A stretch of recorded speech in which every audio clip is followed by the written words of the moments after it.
September 21st, 1940. In this timeline, the impossible has happened. The Luftwaffe, through a shift in targeting strategy, has successfully neutralised the Royal Air Force's fighter command. The Spitfires are grounded, their airfields cratered, their pilots exhausted or dead. Berlin declares the sky over southern England open.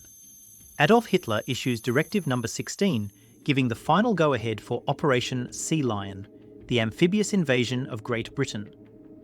General Halder notes in his diary that the path is clear.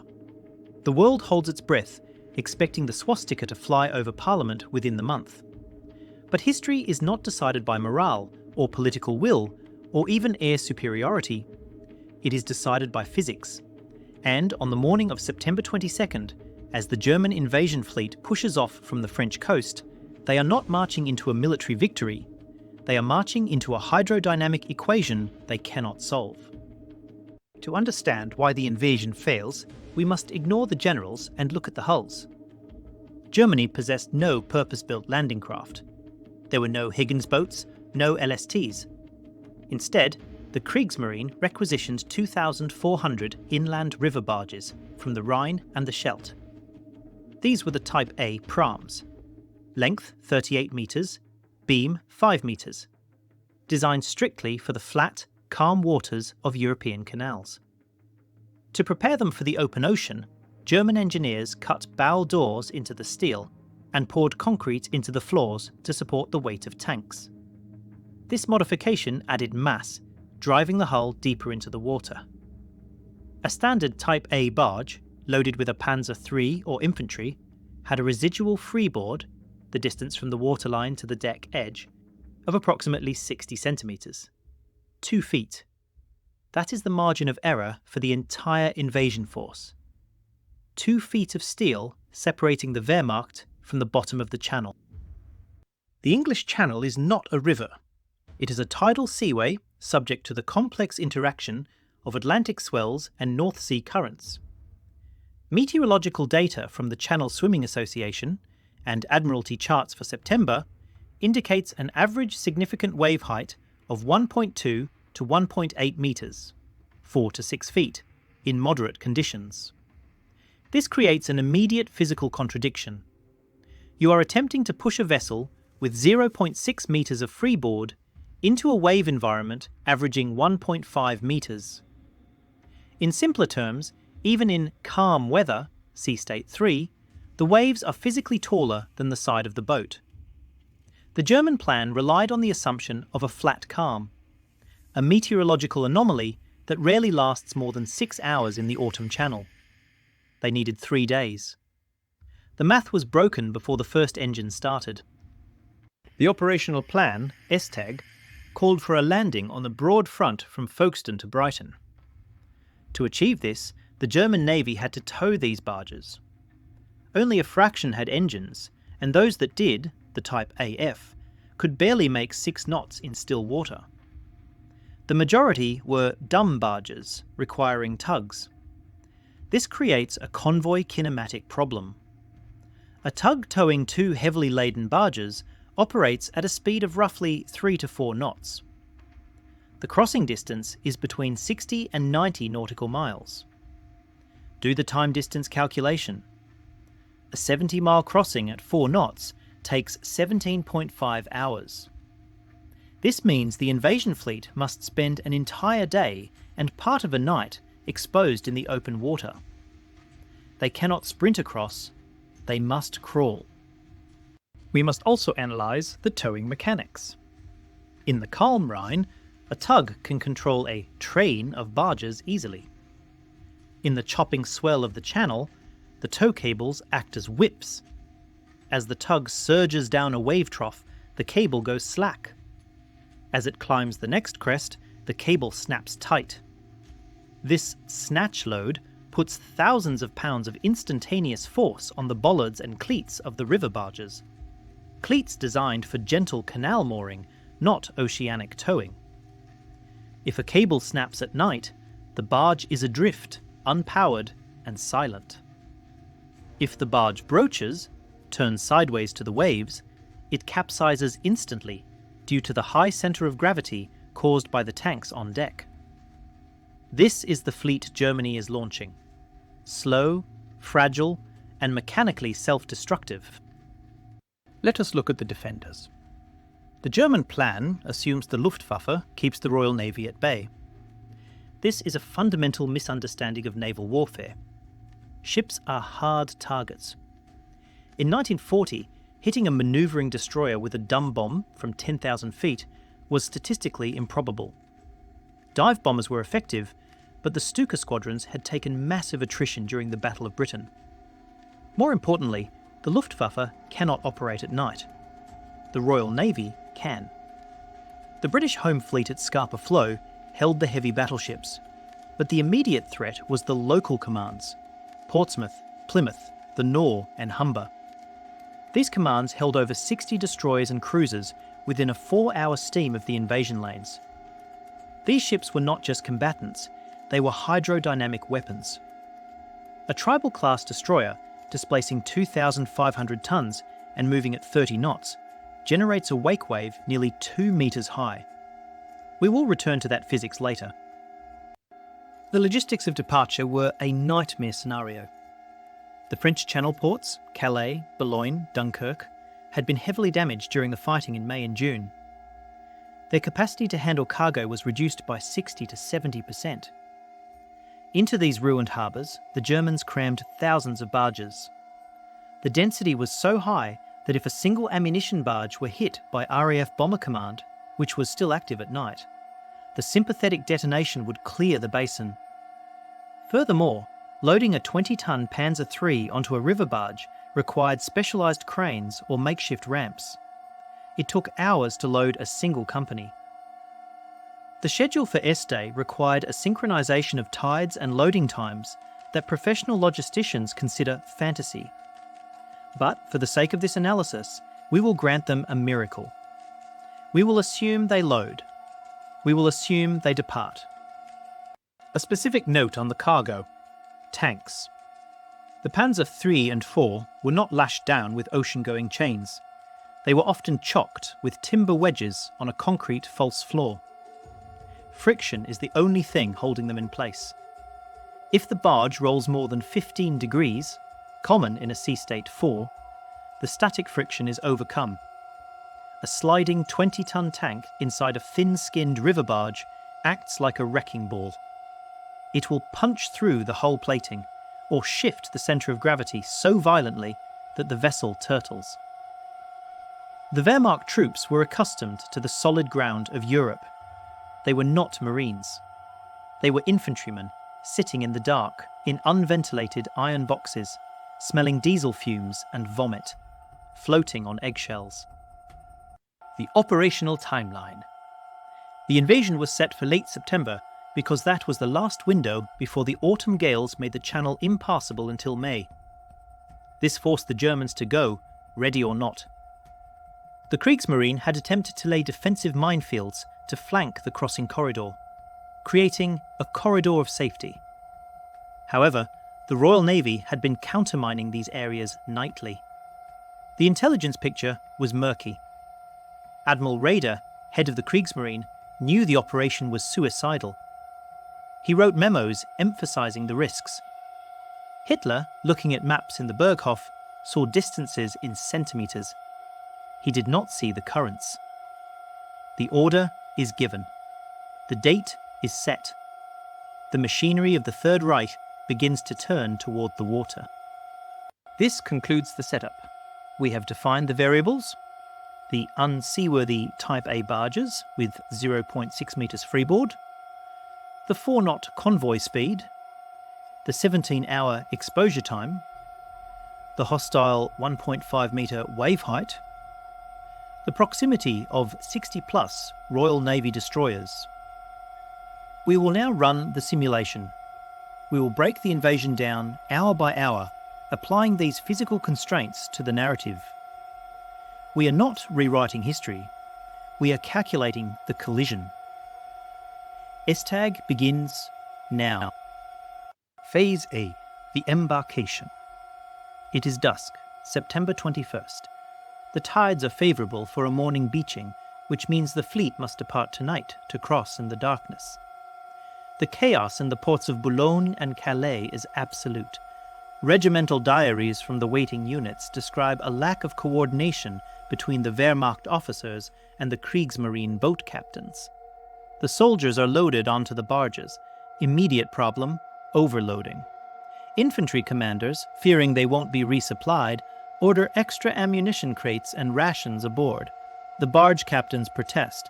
Every kilogram lowers the freeboard further, but they are overruled by army rank. The freeboard on many vessels drops from 60 centimeters to 45 centimeters. They have sacrificed safety for ammo they will never get to use. As the tugs attempt to marshal the barges into convoys within the harbour confines, accidents begin before they even clear the breakwater. Towing a dumb barge requires skill.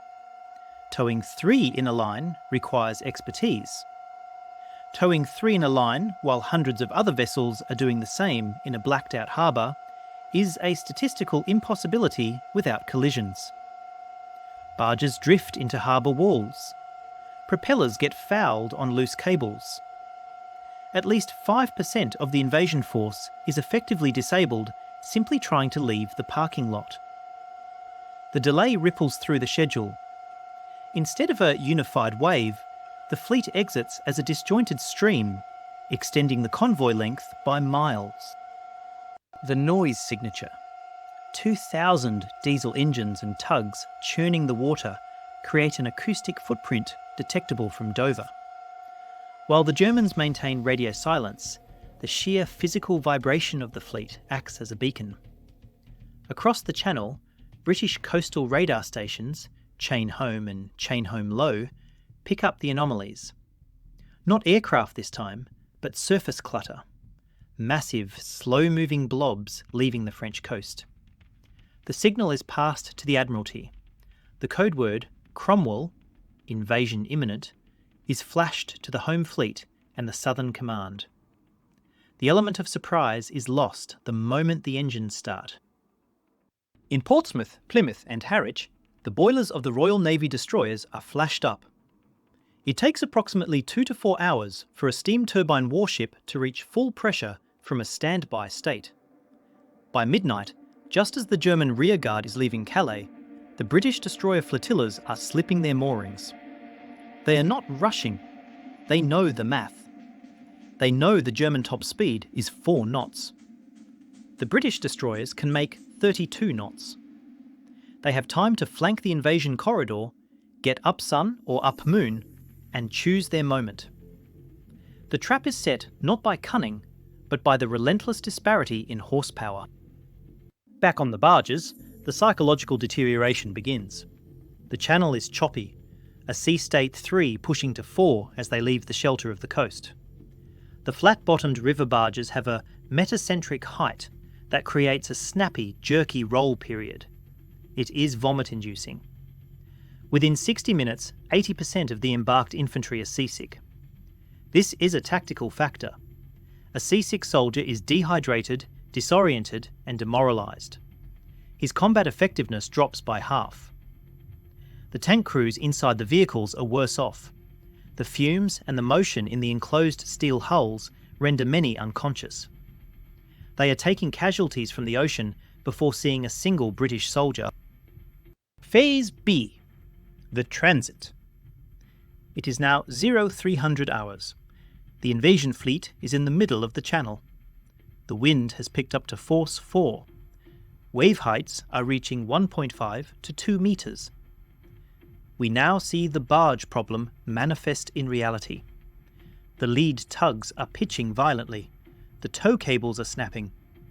When a cable snaps in the dark, the barge behind it loses steerage immediately. It swings broadside to the waves. Water washes over the 45-centimetre freeboard. The pumps, often hand-operated, cannot keep up with the ingress. Reports would have flooded the German command frequencies, but radios were scarce. Barges simply vanish in the dark, swamped by the sea, taking their tanks to the bottom. We estimate a 10 to 15% loss rate due to weather alone before sunrise. The first contact is not with battleships, but with the Mosquito fleet. British motor torpedo boats, MTBs, and motor gunboats, based in Dover and New Haven, intercept the convoy flanks around 0400. These small craft do 40 knots. They dash in, fire torpedoes, or rake the barges with heavy machine guns, and dash out. A single torpedo hitting a river barge doesn't just sink it. It disintegrates the wood and steel structure. But the guns are worse. Incendiary rounds into the canvas covers of the barges start fires. A burning barge in the middle of a night convoy is a beacon. It illuminates the neighbours. The stealth is gone. The kill zone is lit. We are pausing the simulation for 10 seconds. If you want access to the raw data, the wave height charts, the logistics tables, and the specific unit breakdowns we are using to build this scenario, join us in the War Room. The link is in the description. We don't just tell stories, we do the math. Now, back to the channel. 0500 hours. Dawn breaks. The German fleet is still miles from the English coast. They are exhausted, seasick, and disorganized. And now, on the horizon, the smoke plumes appear. The Royal Navy destroyer flotillas from Harwich and Portsmouth have arrived. This is where the air superiority argument collapses. Yes, the Luftwaffe is overhead. They dive bomb the destroyers. They might sink 3, maybe 5. But there are 60 destroyers. And a destroyer at full speed is a hard target. The destroyers do not stop to duel the planes. They charge the convoy. They ignore the Luftwaffe and drive straight into the mass of slow-moving barges. This is not a battle, it is an execution. Phase C, the Interception. We must analyse the wake effect. A tribal-class destroyer moving at 30 knots generates a bow wave and a diverging wake of immense energy. When a destroyer tears through a column of river barges, it does not need to fire its guns to destroy them. The wake hits the barge broadside. The wave height of the wake is often over 2 meters. The barge freeboard is 0.45 meters. The math is simple. The wake simply washes over the barge, filling it instantly. Or the violence of the roll snaps the chains holding the tanks. The tanks slide, the barge flips. The Royal Navy captains knew this. Their orders were to steam through the convoys at maximum speed. It is a kinetic massacre. The destroyers slice through the German lines like a scythe. Then comes the gunfire. 4.7-inch naval guns, pom-poms, and Oerlikons firing at point-blank range into wood and thin steel. The German barges have no armour. A standard high-explosive shell, detonating inside a crowded barge, turns it into shrapnel. The tugs are targeted first. Once the tug is sunk, the barges it was towing are drifting hulks, helpless against the current and the enemy. The sea becomes a mixture of burning oil, wreckage, and drowning men. The Luftwaffe overhead can scream down and strafe, but they cannot stop the hydrodynamic violence occurring on the surface. For every destroyer disabled by a Stuka, 10 barges are crushed by the Navy. By 0900, the cohesion of the invasion fleet is destroyed. It is no longer a military formation. It is a debris field. Some captains turn their tugs around, trying to flee back to France at 4 knots, an agonizingly slow retreat. Others, driven by fanaticism or fear of court-martial, press on toward England. Let's assume, for the sake of the best-case scenario, that 30% of the force survives the crossing. They reach the beaches of Kent and Sussex. They have survived the sea. Now they must survive the landing. Phase D, the landing. The survivors approach the shore. Here, the final design flaw of the Type A barge reveals itself. They are not landing craft. They have no shallow draft capability. If they run aground, they stick. They do not have kedge anchors to pull themselves off. The troops scramble out into chest-deep water. The tanks? They are stuck. To unload a tank from a Type A barge, the barge must be firmly grounded and ramps must be deployed. But as the tide recedes, the tidal range in Dover is over 6 metres, the barge settles onto the sand. River barges are designed to be supported evenly by water. When they sit on uneven sand, fully loaded with concrete and tanks, the structural stress snaps the hull. They break their backs. The tanks are stranded inside the wreck. The German infantry on the beach are now isolated. They have the ammunition they carried. They have no heavy artillery, it's on the barges. They have few tanks. And crucially, they have no resupply. The Royal Navy controls the channel behind them. The second wave cannot launch. The shuttle service of supplies cannot run. The physics of logistics dictate that a division in high-intensity combat consumes 400 tons of supplies per day. The Luftwaffe attempts airdrops, but they cannot match the tonnage required. The beachhead becomes a pocket. The pocket becomes a cage. Within 48 hours, the fuel for the few landed tanks runs dry. The ammunition is expended. The British Army, mobilising its reserves and home guard, moves in to contain the beachhead. It is not a battle of manoeuvre. It is a siege. The German commanders on the ground, realising no ships are coming back for them, surrender. The Channel, the anti-tank ditch of Europe, has done its work. The invasion is over. The cost is total. Act 3. The Aftermath. The defeat of Sea Lion is not just a military loss, it is an economic catastrophe for the Third Reich. Remember the barges?